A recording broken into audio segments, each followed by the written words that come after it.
Good morning. আজ 3 December, আর 10টা দিন বাকি আছে লিওনেল মেসির কলকাতায় আসতে। তো তোমরা থাম্বনেলটা দেখেই বুঝতে পেরেছো যে ভিডিওটা লিওনেল মেসিকে নিয়েই হতে চলেছে। তো বেসিক্যালি 10 দিন বাকি আছে লিওনেল মেসির কলকাতায় আসতে। তো কেন এই ভিডিওটা বানাচ্ছি তার পিছনে একটা বড় কারণ আছে। মানে এটা খুব ইমোশনাল ভিডিও, এটা খুব close to my heart video বলতে পারো। যে লিওনেল মেসি যখন অ্যানাউন্সমেন্টটা হলো যে লিওনেল মেসি কলকাতায় আসছে, আর সাথে শুনলাম রড্রিগো ডিপল আর লুইস সুয়ারেজও আসছে, তো মাথায় কোথাও না কোথাও চলছিল যে এই অপরচুনিটিতেও মিস করাটা ভুল হয়ে যাবে, মিস করা যাবে না। একটা এক্সপেকটেশন সেট করা ছিল মাথাতে, যে ধরে নাও ওই 1,000-1,500 টাকা সল্টলেক স্টেডিয়ামে একটা টিকিট পেয়ে যাবো, একদম দূর থেকে হলে লিওনেল মেসিকে দেখে আসবো। কারণ এর থেকে বেশি দাম দিয়ে টিকিট করা আমাদের মতো ওই নিম্ন মধ্যবিত্ত ফ্যামিলি থেকে করাটা ভেরি ডিফিকাল্ট, ঠিক আছে? তো আহ, এটা ভাবনা চিন্তা ছিল আমাদের। তারপরে টিকিটের প্রাইসেস আনলক হলো। টিকিটের প্রাইসেস দেখে না মাথাটা একটুখানি ঘুরে গেল, যে 3,800 বেস প্রাইস, তার সাথে জিএসটি, মানে ওই 4,100-200 মতো পড়বে বেস টিকিট। আর বেস টিকিটটা কাটবো কি কাটবো না ভাবতে ভাবতেই বেস টিকিটটা সোল্ড আউট হয়ে যায় একবারের জন্য। মানে তারপরে আবার ওটা আনলক হয়েছিল, কিছু মানে টিকিট ক্যান্সেল হয়েছিল, সেজন্য আবার আনলক হয়েছিল, তো সোল্ড আউট হয়ে যায়। তারপরে যারা বেস টিকিটটা কেটেছে 1-2 জন, তারা আমাকে টেক্সট করলো, টেক্সট করে বলছে যে ভাই কিরে যাচ্ছিস, তো টিকিটটা কাটলি, কোন দিকটা পেয়েছিস? আমি তো আকাশ থেকে বললাম, আমি কোথায় টিকিট কেটেছি, আমি তো টিকিট কাটিনি এখনো।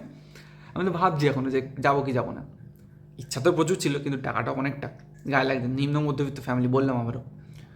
তো ওদের একটা কথা আমাকে খুব হিট করলো, যে তুই যাচ্ছিস না, তুই যাচ্ছিস না, না মানে তুই যাচ্ছিস না। আমার খুব গায়ে লাগলো কথাটা, যে আমি যাচ্ছি না, সিরিয়াসলি আমি যাচ্ছি না।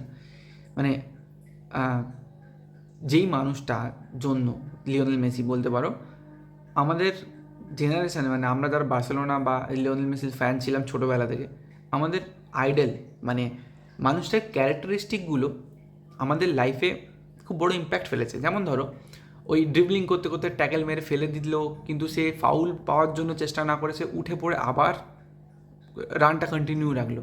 এই যে একটা ট্রুথফুলনেস, মানে কিছুতে হেরে যাবো না, যতক্ষণ না হুইসেল বাজছে ততক্ষণ আমি ছাড়বো না, একটা নাছোড়বান্দা মেন্টালিটি, একটা হাম্বেলনেস, একটা কাইন্ডনেস সারাক্ষণ নিজের মধ্যে। তো এই জিনিসগুলো না খুব ইম্প্যাক্ট করেছিল আমাদের ক্যারেক্টার বিল্ড আপ করতে। যারা বার্সেলোনা ফ্যান, যারা মেসির ফ্যান, তারা হয়তো খুব মানে ডিপলি ওটার সাথে রিলেট করতে পারবে, যে এটা খুব ইম্প্যাক্টফুল। তো তখন আমার মাথায় এলো যে না, ভুল হচ্ছে। যাই হয়ে যাক, লিওনেল মেসিকে দেখার জন্য যদি 4-5 হাজার টাকা খরচা করতে হয়, সেটা কম, সেটা অবভিয়াসলি কম। কারণ তুমি দেখো, এটা একটা অপরচুনিটি যেটা আমরা ওয়েস্ট বেঙ্গল থেকে পাচ্ছি, মানে আমার বাড়ির সামনে স্টেটে কলকাতা থেকে পাচ্ছি, ঠিক আছে? ওই 1.5 ঘন্টার ডিস্টেন্সে মেসি আসছে। তো সেটাতে আমি এই টাকাটা খরচা করতে কি দুবার ভাবছি? তো আমি যদি পরে ভাবি যে আমাকে বাইরের দেশে গিয়ে মেসিকে দেখতে হবে, লাইক ধরো স্পেন থেকে বা ইউএস থেকে, সেটা তো আরও বেশি কস্টলি হয়ে যাবে না? আর মানে অনেক বেশি, 2-3 লাখ টাকা খরচা হয়ে যাবে মিনিমাম। তো এটা তো অনেক কম, মানে একটা লাইফ টাইম অপরচুনিটি বলা যেতে পারে। সেই জন্য আমি ভাবলাম যে যা হয় হবে, মানে নিজের ব্যাঙ্ক ব্যালেন্স যতই আছে ওটা ভেঙে ফেলো, ভেঙে টিকিটটা বুক করো। তো আমার ফ্রেন্ড আছে অরিন্দম বলে, ওকে আমি টেক্সট করলাম যে ভাই তাহলে কি যাবি ভাবছিস তুই কি, মানে ও মানে ডাই হার্ড মেসি ফ্যান, ঠিক আছে? তো ওকে বললাম যে যাবি ভাবছিস। ও না একটা অপেক্ষায় ছিল যে কেউ একটা ওকে বলবে যে হ্যাঁ ভাই চ। দেখলাম ও রাজি, চ। আমি বললাম চ, তাহলে দুজনে যাই বলে টিকিটটা কাটা হলো।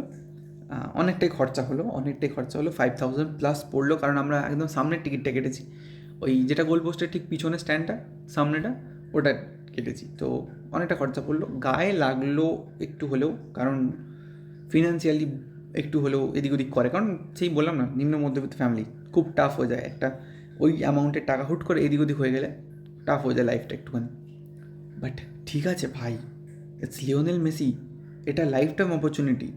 ইভেন আমাকে যদি কেউ বলতো, মানে এই মুহূর্তে যেটা আমার এখন মেন্টালিটি সেট হলো, যে এই মুহূর্তে যদি কেউ বলতো আমি লোন নিয়ে ধার করে যেতাম মেসিকে দেখতে, যদি আমার কাছে পয়সা না থাকতো। তো সেই জন্য আমি তোমাদেরকে এটাই বলতে চাই, যে এই ধরনের চান্সেস না মানুষের লাইফে একবারই আসে। ভাই আমি এক্সাম্পল দিচ্ছি, মানে লিওনেল মেসির কথা বলছি না, চান্সেস একবারই আসে, গ্র্যাব ইট, ধরে নাও।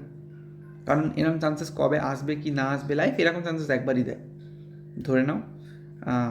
তো যাদের এখনও কোথাও না কোথাও একটা খটকা আছে যে দেখতে যাওয়া কি উচিত কি উচিত নয়, তাদের বলছি যদি টিকিট অ্যাভেলেবেল থাকে কোনোভাবে কেটে নাও, কারণ এই সুযোগ আর হয়তো পাবে না। কারণ তোমরা দেখো যারা বার্সেলোনা ফ্যান তারা খুব ভালো রিলেট করতে পারবে। আমি আবারও বলছি যে এই মানুষটা আমাদের ক্যারেক্টার শেপ করেছে, একটু ভেবে দেখো।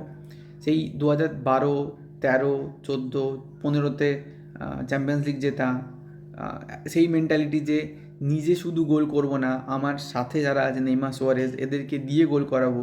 বা যারা লং টার্ম বার্সেলোনাকে দেখে আসছো, গ্রিজম্যান যখন স্ট্রাগল করছিল বার্সেলোনাতে, মেসি ডামি করে গ্রিজম্যানকে ওপেন বল দিয়ে দিত, পেনাল্টি দিয়ে দিত যে নাও তুমি মারো ওকে সেট হওয়ার জন্য, উসমান ডেম্বেলেকে সাপোর্ট করা সেই যখন ও ইনজুরিতে ছিল, অ্যান্ড অল দোজ, ওই মানুষটা ইজ এভরিথিং ফর আস, ঠিক আছে? মানে লাইক একটা এক্সাম্পল দিচ্ছি তোমাদেরকে, তোমরা হয়তো এটা যারা বার্সেলোনা ফ্যান নয় বা মেসি ফ্যান নয় তাদের জন্য হয়তো হাস্যকর হয়। যখন মেসি ছেড়ে দিল বার্সেলোনা, মানে ছাড়তে হলো, আমরা না ঘুমাতে পারিনি। আমরা ভাবতাম যে আমাদের স্বপ্ন ভঙ্গ হয়ে যাচ্ছে। আমরা রোজ, মানে রোজ বলবো না, উইকে 2বার করে মেসিকে দেখতে পেতাম ম্যাজিক করতে পিচেতে বার্সেলোনার শার্ট পরে।